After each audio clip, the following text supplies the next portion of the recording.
Bonjour, belle communauté de cœurs bienveillants. Alors, me voilà pour ce troisième live.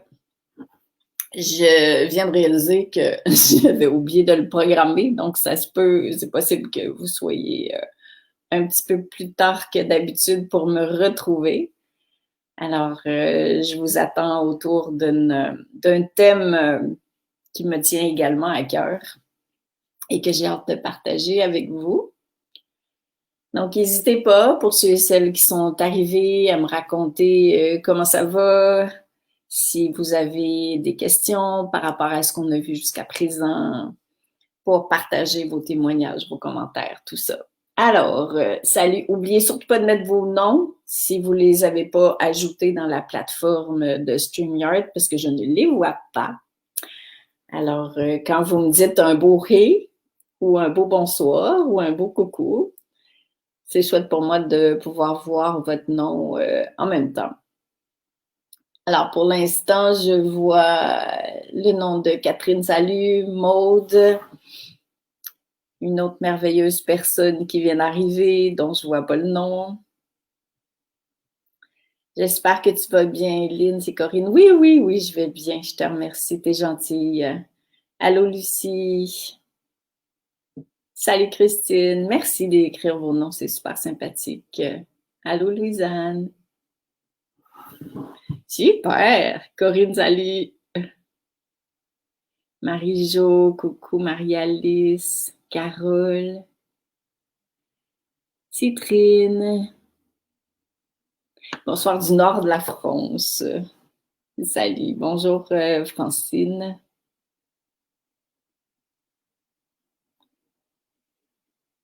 Salut Nadia. Bonsoir les cœurs bienveillants. Hey, c'est beau, hein? Communauté de cœurs bienveillants. J'aime ça. Allô Ghislaine, Eliette, salut. Pascal, coucou. Et les autres personnes qui arrivent en même temps. Lucie, Parisien, salut.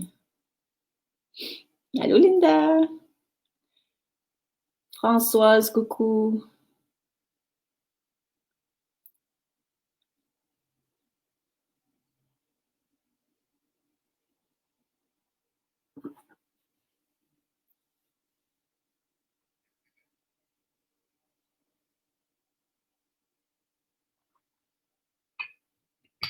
Je commence bientôt.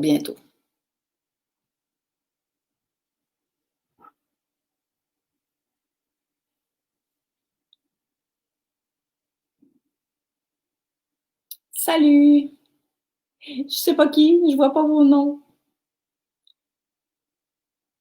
Allô, Paulette du Portugal? Ouh!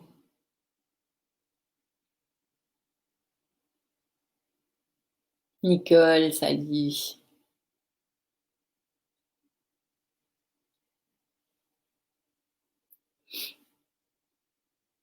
Carole. Bon, je t'envoie plein d'amour avec bienveillance. Comme c'est gentil. Merci. Pareil pour toi et pour vous tous et toutes. C'est vraiment un pur bonheur de vous retrouver. C'est ce que je disais à une amie de cœur que j'aime beaucoup tout à l'heure.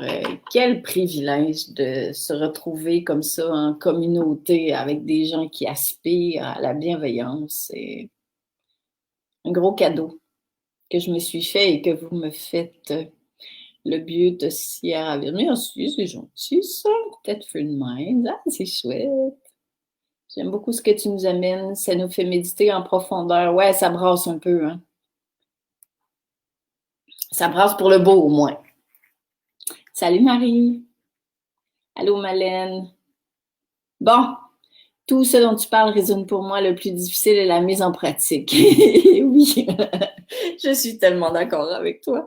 C'est la raison pour laquelle j'ai créé cette communauté-là, pour qu'on puisse justement se permettre ensemble d'être authentique. C'est un gros défi, ce dont je vous parle. Et c'est un choix en même temps Et il y a des jours, des heures où on se sent aligné, où on se sent bienveillant, et puis tout à coup, fou, puis il se passe quelque chose, et puis là, la vie réveille quelque chose, soit à l'intérieur, soit à l'extérieur de soi. Alors vraiment, vraiment, c'est un gros défi. Donc, soyons une communauté bienveillante les uns envers les autres en se rappelant l'essentiel. C'est super important. Soyons juste vrais. On est tous en chemin et soyons vrais. Donc, voilà. Alors, mon Dieu, le soleil vient de se cacher, il fait noir tout d'un coup. Le sujet d'aujourd'hui. La personne accompagnée est plus que ce que je perçois. Et vous avez remarqué que j'ai mis plus en majuscule. Donc, ce sur quoi j'aimerais attirer votre attention aujourd'hui, c'est le regard qu'on porte sur les autres. C'est le même qu'on porte sur soi-même. Toujours. Donc, si je regarde l'autre avec le réflexe de critiquer, c'est sûr que dans mon fort intérieur, je me critique moi-même de manière assez fréquente. C'est pas pour se juger, c'est pas pour se thérapeutiser, c'est pour se diminuer, juste pour être bien, bien, bien conscient que je reviens encore avec ça, je le sais, mais que tout ce qu'on voit chez l'autre, c'est exactement ce qu'on voit chez soi. Alors, pour vraiment grandir en bienveillance, pour s'ouvrir, ouvrir la porte à cette énergie-là qui nous habite déjà, hein, on est beaucoup plus que ce qu'on pense de soi ou que ce que les autres pensent de soi. Et on a beau se le faire dire, hein, ça me fait penser à ma fille qui me disait, mais tu me dis, maman, que tu m'aimes, puis tu me dis que je suis belle intérieurement, mais je te crois pas parce que tu es ma mère. Fait que ça veut dire que parce que tu es ma mère, tu m'aimes, peu importe. Et ça m'a fait réaliser jusqu'à quel point on a beau dire à l'autre, oui, mais en même temps, si nous-mêmes, on réveille pas ça à l'intérieur de soi, on le vit pas, on ne le vibre pas. Alors, des questions qui sont vraiment intéressantes à se poser pour se ramener dans cet espace de, mais finalement, je suis qui? Mais les vraies questions, là, qui suis-je? Qui suis-je par-delà ma personnalité, par-delà mes connaissances intellectuelles, par-delà mes diplômes, par-delà ce que je possède financièrement, par-delà mon apparence physique, vestimentaire, ici et ça. Alors, ça ne veut pas dire que j'ai pas le droit d'avoir le reste. Ça veut dire que est-ce que je me suis vraiment déjà posé la question de par-delà tout ça, qui suis-je? Et là, oui, vous m'entendez dire, et d'autres probablement vous l'ont dit avant, qu'on est une âme, qu'on est amour, que la bienveillance, oui, c'est une qualité qu'on possède déjà, mais est-ce qu'on y croit vraiment? Est-ce qu'on choisit aujourd'hui, plus que jamais, de se reconnaître soi comme étant tout ça, comme étant amour, comme ayant une part de nous qui est magnifique? Est-ce qu'on est capable, envers et contre tout, je dirais, de s'accueillir là-dedans, d'arrêter d'attendre que les autres nous le disent? Et ça, c'est beau de se le dire avec la tête. Il faudrait plus que j'attende que les autres me disent que je suis magnifique pour me reconnaître comme étant magnifique. Ce qui va arriver, je vous avertis, parce que c'est ça qui est en train de se passer à l'heure actuelle. Tu sais, quand je vous disais tout ce qui nous éloigne de qui on est véritablement, ça lève pour qu'on puisse le transformer. Donc, si par exemple, j'ai besoin du regard de l'autre pour me rappeler que je suis magnifique, qu'est-ce qui va arriver? C'est que mon âme va m'envoyer une situation où quelqu'un va pas me regarder comme je voudrais ou va même me critiquer et va m'amener une critique qui va aller dans le sens de mon petit point fragile. Puis c'est pas pour nous faire suer, c'est pas pour nous pourrir la vie, c'est pour nous montrer de ah, regarde ici là. Il en reste encore un petit bout à récupérer pour pardon, j'ai quelque chose dans la gorge, pour que tu puisses ou que tu commences ou que tu choisisses encore plus de t'accueillir toi, d'être autonome dans ce que tu es véritablement. Et ça demande beaucoup d'amour, beaucoup de bienveillance pour soi, parce que souvent, quand le déclencheur de ce qui nous reste à reconnaître arrive, on peut penser qu'on n'est pas assez.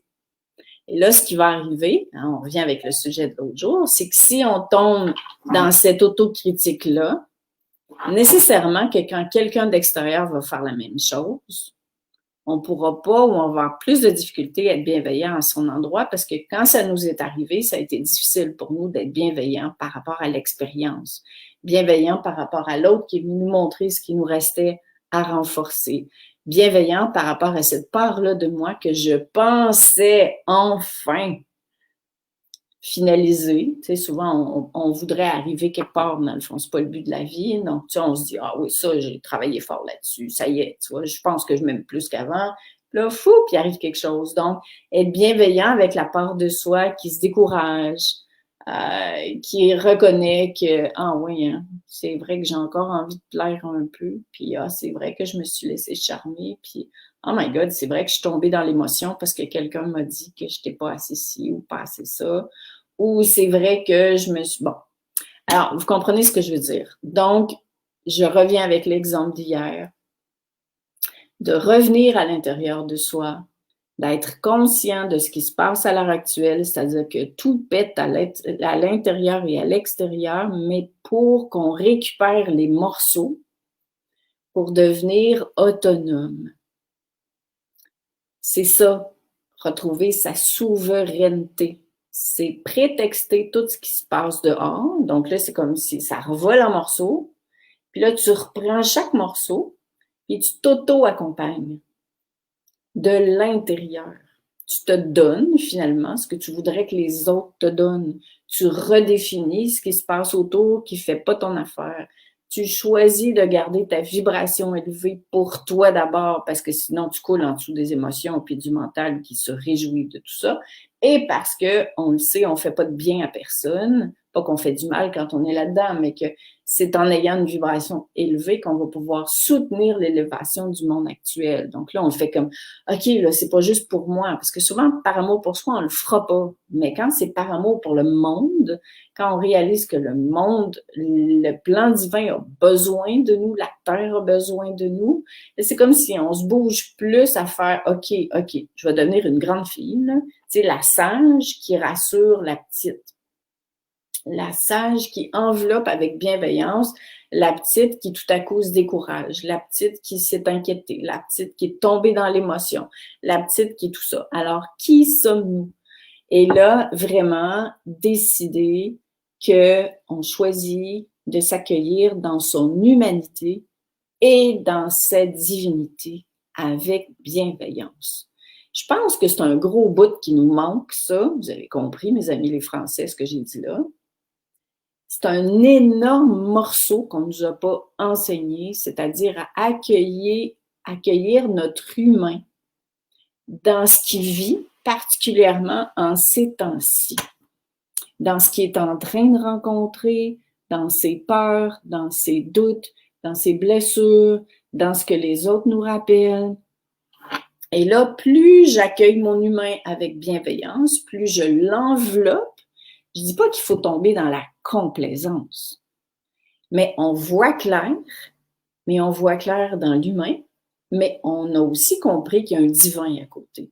Et là, mon divin, ma part sage de moi, enveloppe mon humain en disant, écoute, t'es humain, c'est ce que tu es venu expérimenter.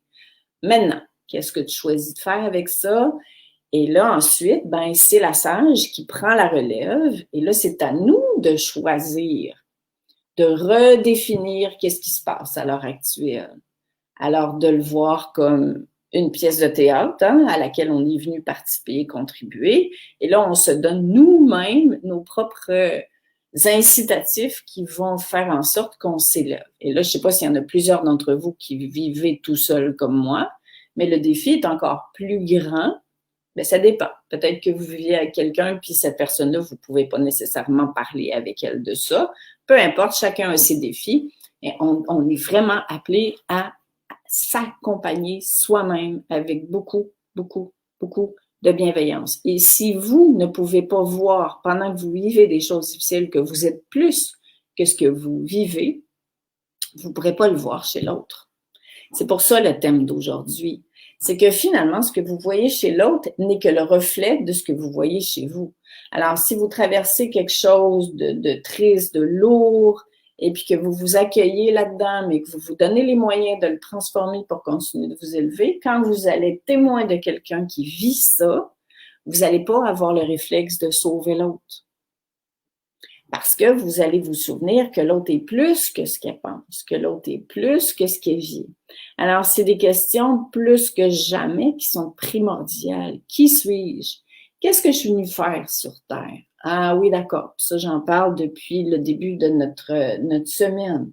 OK. Et là, c'est moi qui décide de ce que je suis venue faire pour que ce soit une définition qui m'élève.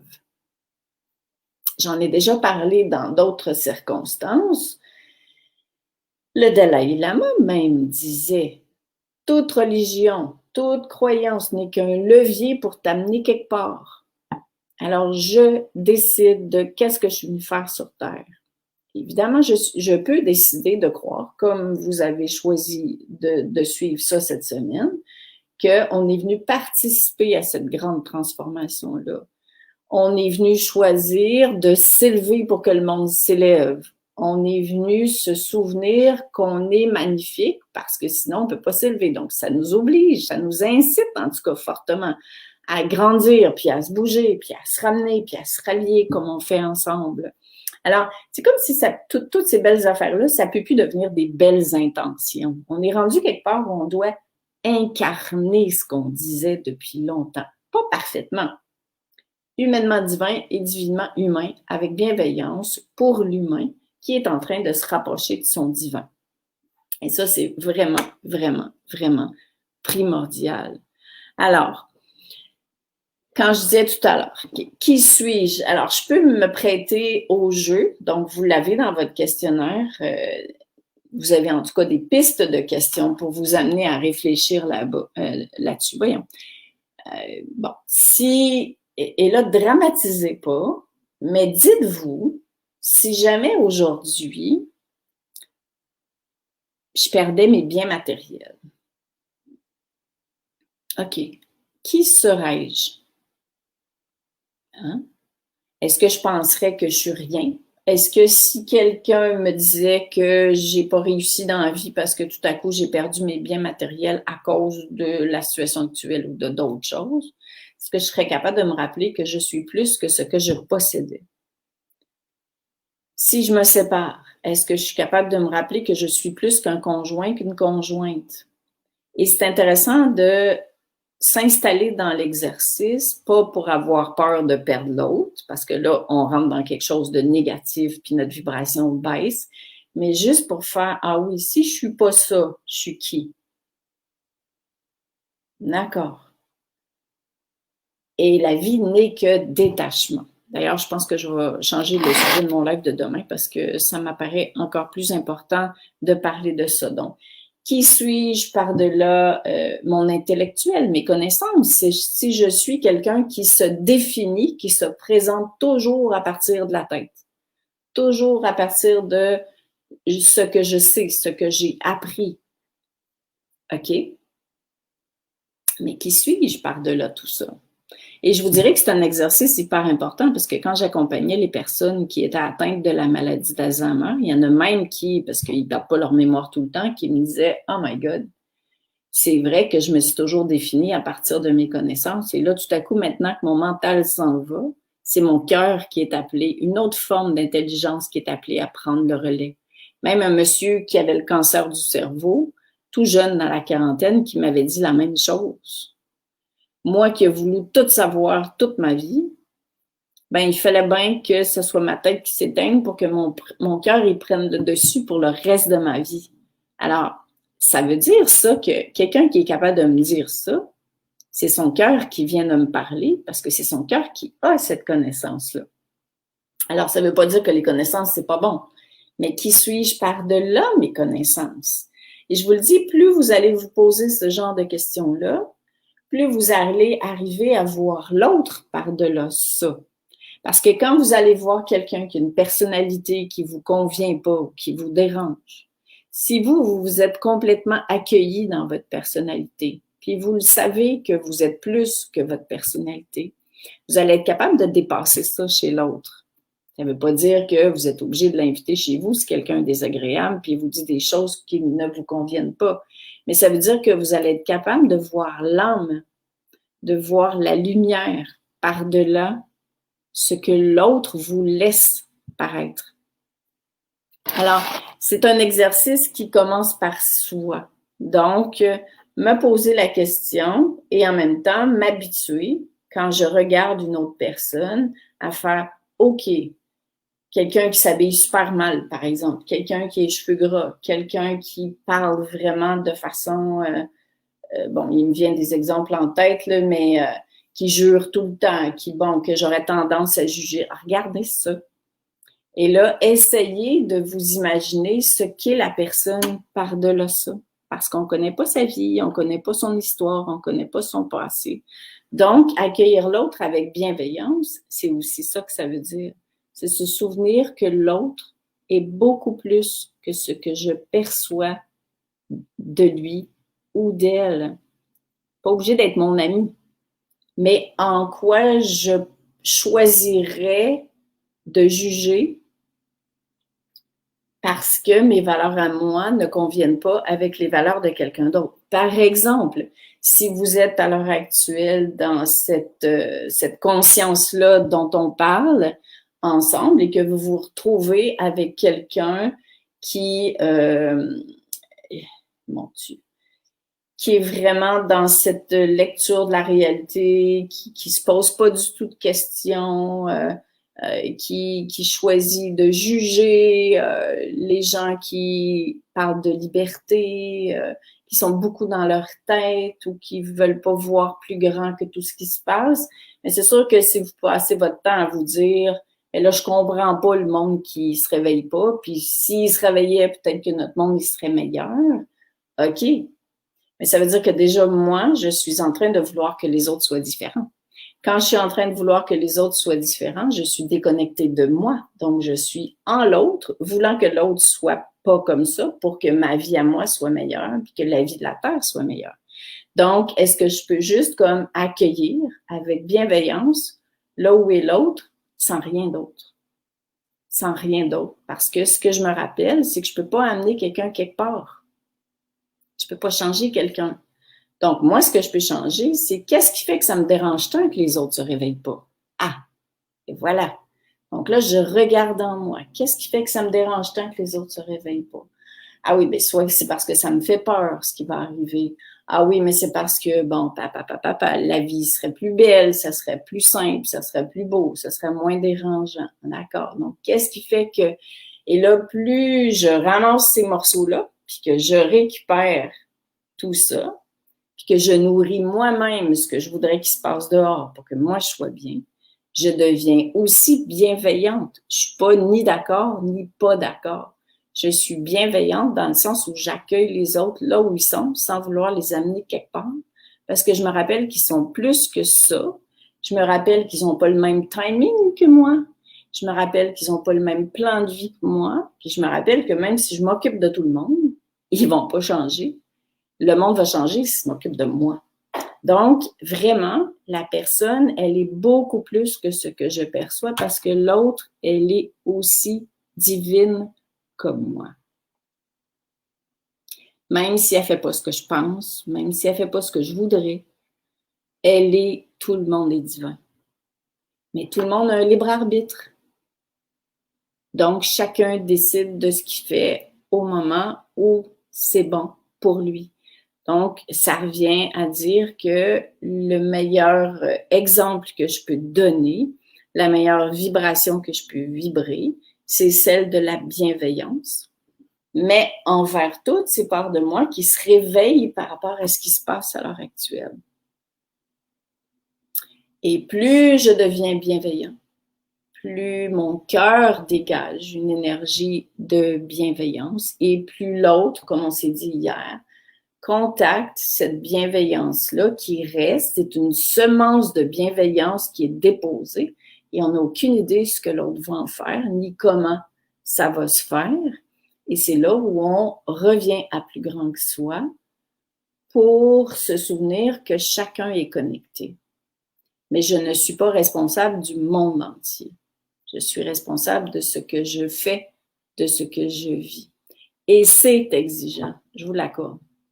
Parce que là, tout lève, tous les prétextes qui pourraient nous éloigner de qui on est véritablement, c'est tout en train d'exploser à l'intérieur de soi. C'est pour ça que c'est important de se souvenir de ça, de se soutenir, j'allais dire. Mais aussi, c'est pour ça que c'est important de revenir le plus rapidement possible en soi pour renourrir cette bienveillance-là, parce que notre monde en a besoin plus que jamais. Donc, si on ne se souvient pas qu'on est divin, qu'on a ce potentiel-là de s'élever et d'élever le monde, puis qu'on attend encore, parce qu'il y a une grosse part de l'humain qui attend encore que ça change pour qu'il soit bien, qui se fie encore sur l'autre pour être bien. Puis on est tous comme ça. Peu importe le degré, mais on a tous ça. Et là, c'est le temps de mettre la main à la pâte. Alors, qu'est-ce que je pourrais choisir de voir chez l'autre pour rester dans la bienveillance? Je pourrais choisir de voir le courage dont il fait preuve. Je vais vous donner un exemple qui va vous faire rire, là, parce qu'il ne faut pas trop non plus se prendre au sérieux, surtout avec ce qui se passe là.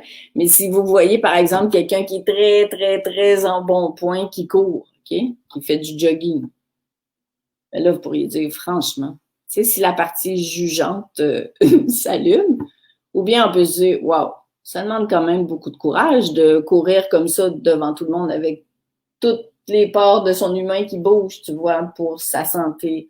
Ah, waouh, c'est merveilleux. C'est bon, c'est un commentaire que j'ai déjà fait à mon fils qui jugeait. Alors, je peux voir que la personne est dans ses peurs. Quand la personne n'est pas gentille, ben, je peux voir que c'est son côté insécure qui se réveille. Puis je le répète, ça ne veut pas dire que vous êtes obligé de tout accepter ce que l'autre fait. Vous n'êtes pas obligé de l'inviter à dormir chez vous. Mais quand vous observez, vous pouvez aussi aimer de loin avec bienveillance. Parce qu'il y a des relations à l'heure actuelle qui appellent à se transformer compte tenu de ce qui se passe. Les deux mondes sont en train de se séparer. Mais je peux aimer de loin avec bienveillance. Si quelqu'un est beaucoup dans sa tête, ben j'accueille le fait qu'elle est dans sa tête. Mais en même temps, j'ai beaucoup de bienveillance dans le sens où je me dis, mais pour elle, sa survie, c'est ses connaissances. Quelqu'un qui s'est toujours appuyé sur les connaissances pour donner un sens à sa vie, c'est quand même pas de la tarte de traverser ce qui se passe à l'heure actuelle puis de descendre dans notre cœur. Parce que quand on n'est jamais allé, ou très peu, on ne sait pas comment ça marche. C'est pas rassurant de rester dans l'instant présent. Je peux voir la force de vie de quelqu'un qui choisit de se relever encore et encore et encore. Je peux voir sa lumière, comme je disais tout à l'heure, je peux voir ses blessures qui sont en train de lever. C'est pas à moi de les transformer pour elle, mais je peux, ah oui, ok, c'est sa blessure qui vient de faire ça. Mais quand j'ai vu que c'était ma blessure qui venait de faire ça, puis que je l'ai accueillie avec bienveillance, je suis capable de, ah oui, c'est sa blessure là, qui vient de lever. Ah oui, d'accord, point. Donc, ça fait en sorte que je réagis moins aussi. Parce que quand je réagis, c'est quelque chose qui m'appartient. Puis quand je réagis, c'est mon ego qui réagit. Alors bon, je peux voir aussi que quelqu'un n'a pas le même rythme que moi. Je peux voir aussi que quelqu'un est dans ses limites. Je peux voir que quelqu'un est dans ses réflexes. Mais ça ne m'empêche pas de nourrir des liens d'amour. Hein? Je vais vous donner un autre exemple. Mon fils est très, très dans sa tête. C'est un gars de cœur, mais il est à fond dans sa tête. Quand on se rend compte, c'est pas le temps de parler de COVID, là. Hein? C'est pas le temps d'aller là. C'est vraiment pas le temps de parler de toutes ces conversations-là, même s'il sait que sa mère est spirituelle. Ça ne m'empêche pas de le voir. Je sais juste que quand je suis avec lui, on nourrit des liens de cœur, mais on ne va pas dans comment on pense puis comment on voit certaines choses parce qu'on n'a pas la même vision de la réalité. Mais on s'aime pareil. On se fait des full gros câlins. On se dit qu'on s'adore. On se fait plaisir quand c'est nos anniversaires. On parle de ce qu'on aime, des activités, de ci, de ça, et ça ne nous empêche pas de nous aimer. Sauf que si je vais dans mes peurs, ben là, je me dis, OK, avec le nouveau monde qui lève, s'il ne descend pas dans son cœur, oh my God, il va dessus, puis là, ça, c'est ma tête, là, je la vois. Ah oui, d'accord, je reviens. J'ai pas de contrôle sur l'autre. Oui, mais c'est mon fils. Je voudrais tellement qu'il traîne. Tu reviens dans l'instant. C'est son libre arbitre à lui. Puis ça veut pas dire que ce que tu perçois de ce qu'il dit, c'est exactement ce qu'il pense. Donc, reviens, reviens, reviens. Voyez-vous à quel point c'est un exercice de bienveillance à l'endroit, par exemple, de notre mental qui tout à coup roule là-dedans, à l'endroit de l'autre qui est là où il est, puis on n'a pas à amener quelqu'un quelque part. Mais cette qualité innée de bienveillance que vous possédez, l'autre le possède aussi.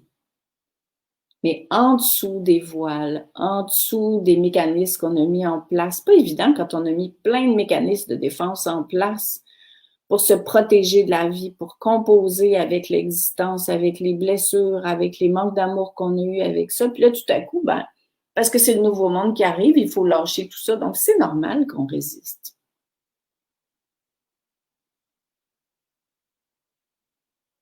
Alors, revenons à l'intérieur de nous.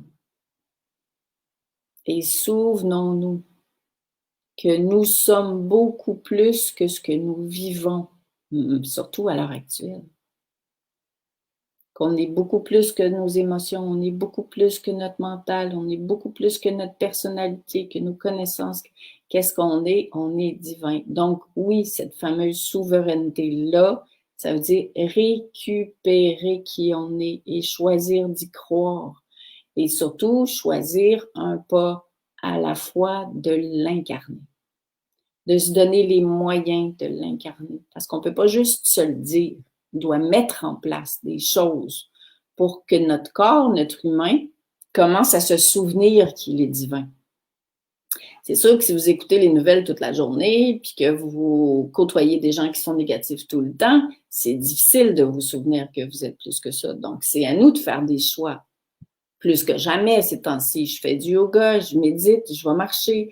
À chaque fois que je vois que je m'en vais dans une direction qui n'est pas bienveillante ni par rapport à moi ni par à l'autre, je mets en place quelque chose.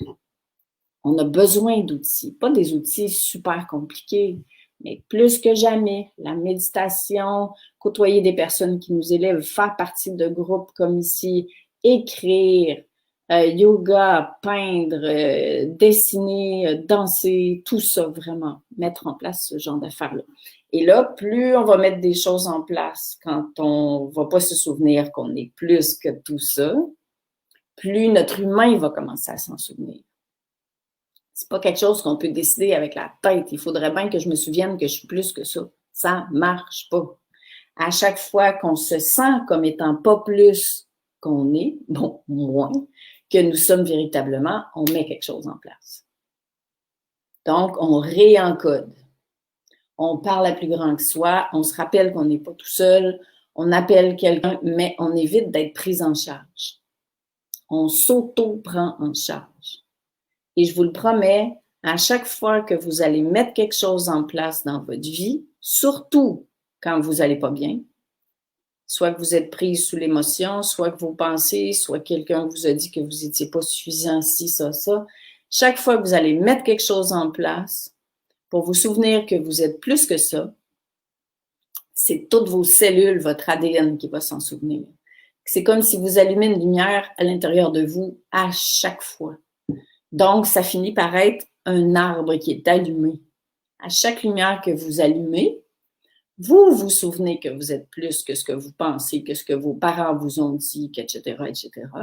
Et plus vous en souvenez, plus vous dégagez cette bienveillance par rapport à l'autre qui, pour l'instant, s'en souvient pas. Là, voyez-vous la différence d'avec avant?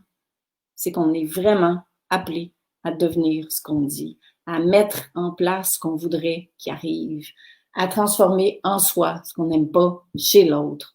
Donc, on s'auto-accompagne. Alors, on devient pas plus, on redevient qui nous sommes vraiment.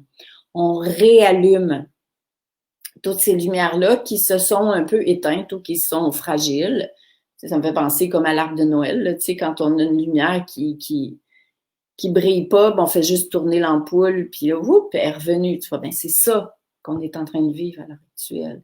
Dès qu'on a une lumière qui vacille, ben soit que la prise était déconnectée, puis qu'on se reconnecte, ou soit qu'on fait juste resserrer le truc, faire OK, ça y est, mon énergie est revenue, c'est bon. Donc, n'hésitez pas à me donner vos commentaires. Hein?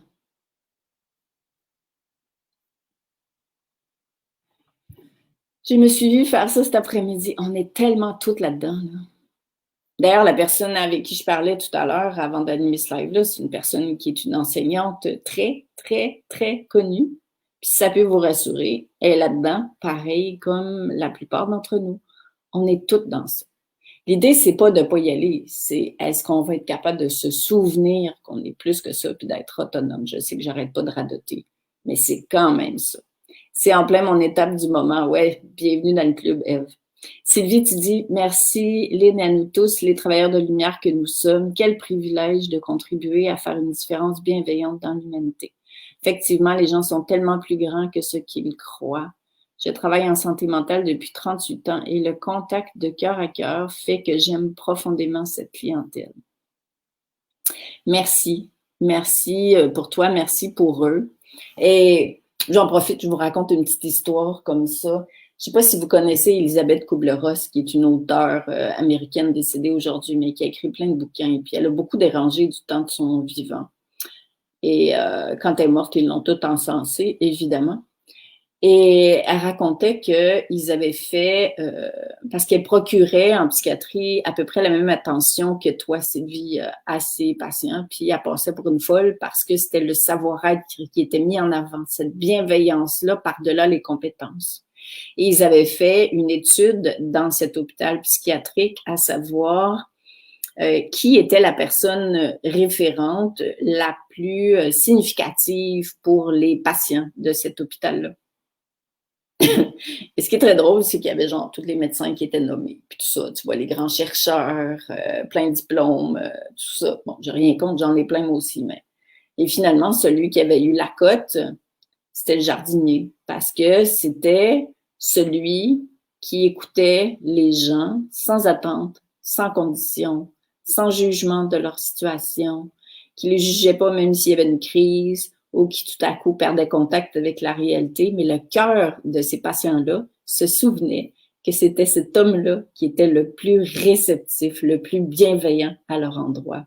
Donc, écoute, je pourrais vous raconter des histoires comme ça toute la soirée, mais là, c'est assez. Alors, ça y est, j'ai trouvé, ça fait 15 minutes que je fouille Facebook pour vous retrouver. Oh, bienvenue! On pourrait réécouter le début, c'est la bonne nouvelle, quoi, de pouvoir réécouter ces lives-là, soit ici ou soit sur la chaîne YouTube. Alors, Paulette, tu dis, je me rencontre et je me choisis. J'ai reçu une annonce depuis quelques semaines du cancer de ma grande sœur. Gratitude à mon choix de suivre la formation. Cela m'aide et plusieurs fois aujourd'hui avec elle, tout s'est allégé. Ma vibration était joie et montée en vibration. Voilà. De par ma bienveillance, mais surtout me souvenir de sa belle et immense divinité. Tellement. J'accueille sa maladie, son contact avec moi était très fort et elle a ressenti car elle m'a dit qu'elle sentait beaucoup d'amour. Tout à fait. Merci beaucoup, Paulette, du partage. Les gens le sentent.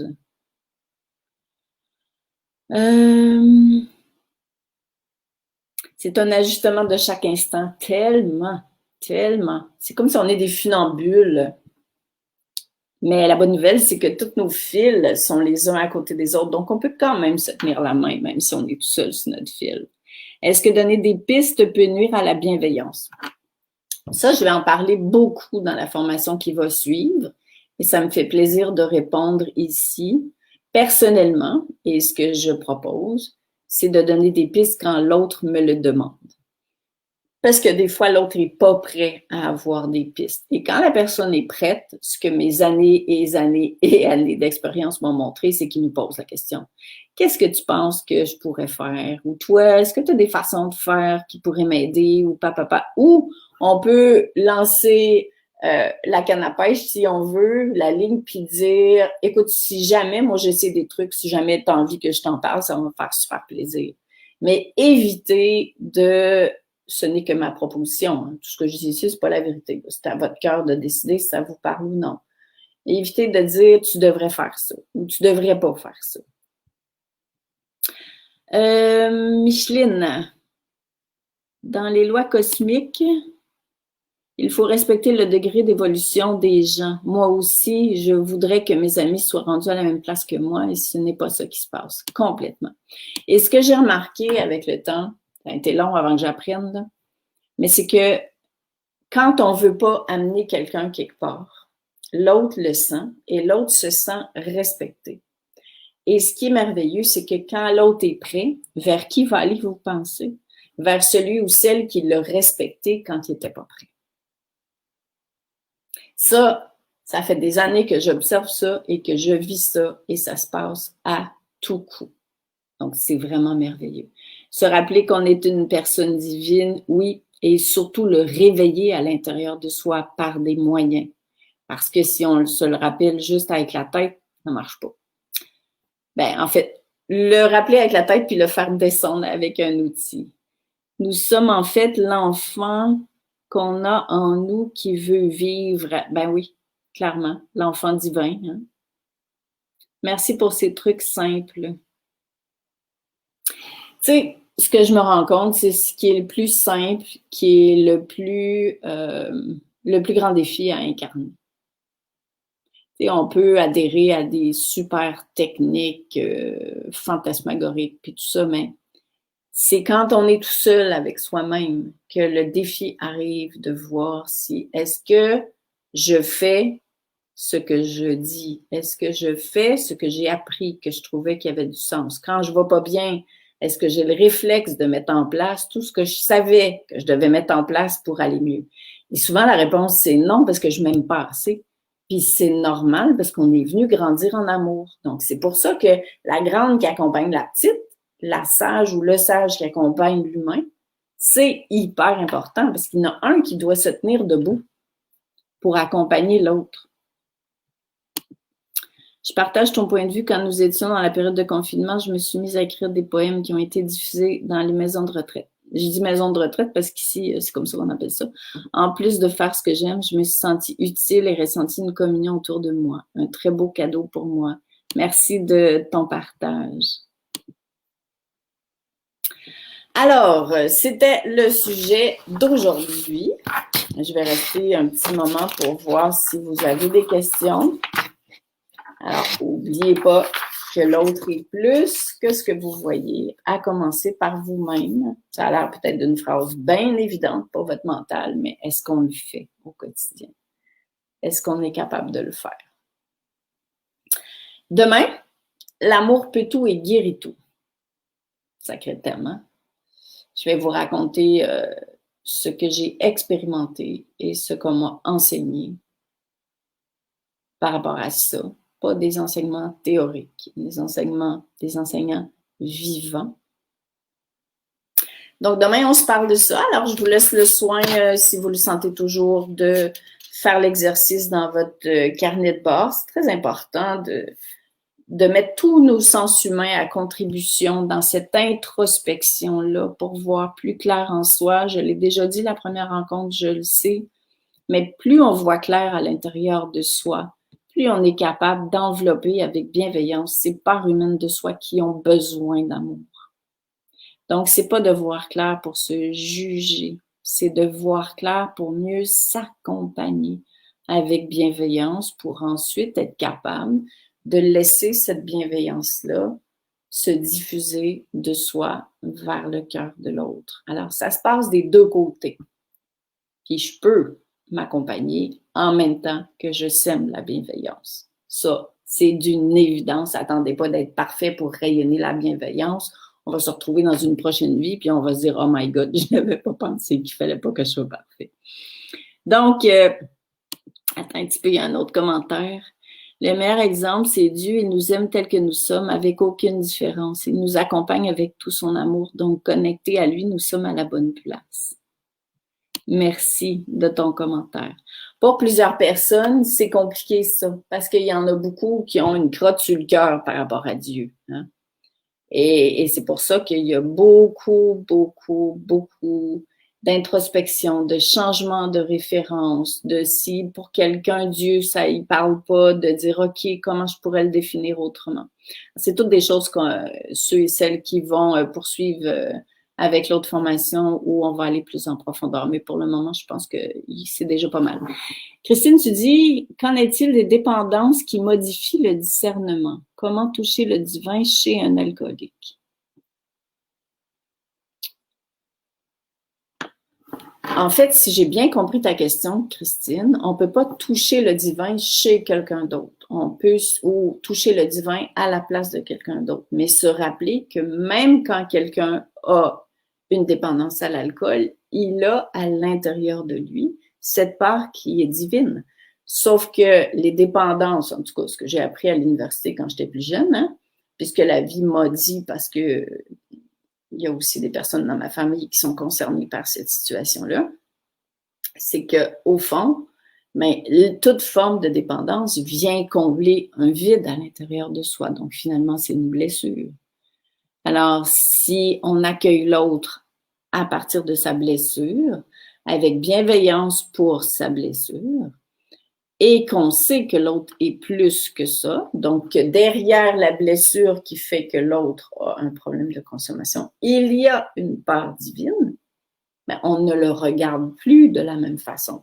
Et l'autre perçoit la manière dont on le regarde. Et ça, c'est une question que je vous pose dans le carnet de bord.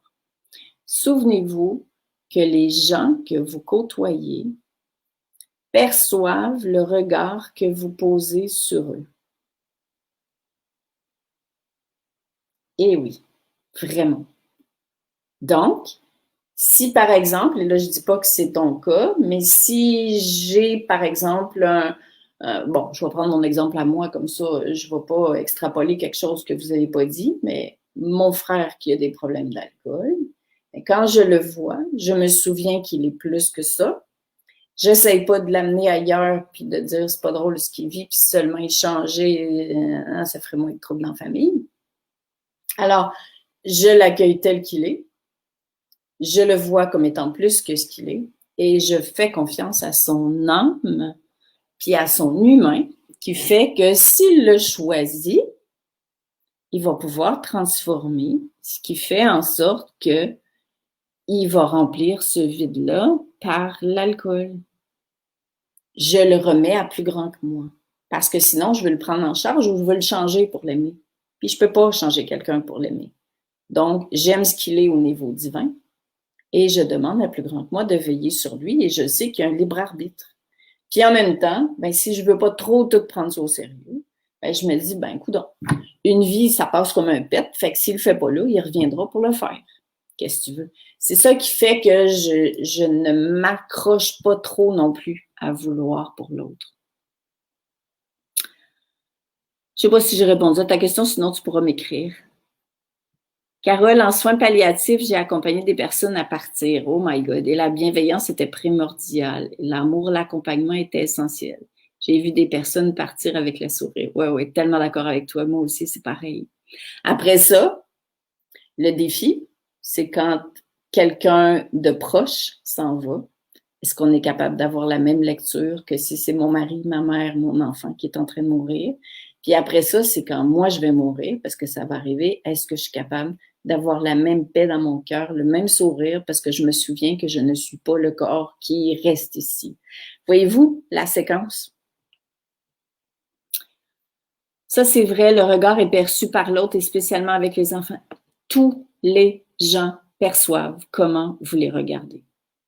Tout le monde. Même s'ils ne s'en rendent pas compte, leur cœur le perçoit. On n'est pas son cousin. Je ne suis pas sûre de comprendre, ma belle Nadia, ce que tu veux dire. Paulette, nous sommes tous et toutes divins. Accueillons. J'ai vu mon papa alcoolique, j'ai vu sa souffrance, mais aussi la mienne. Ouais. Quel défi, n'est-ce pas? Donc, là-dessus, je vous embrasse. Il est encore temps, si vous le sentez, d'inviter d'autres personnes à faire partie de cette belle communauté. Il n'y a pas de conditions, pas d'attente, juste plein de bienveillance les uns envers les autres et une occasion d'avancer, d'échanger, puis de s'accueillir. Alors, on se retrouve demain. Gros bisous. Bye.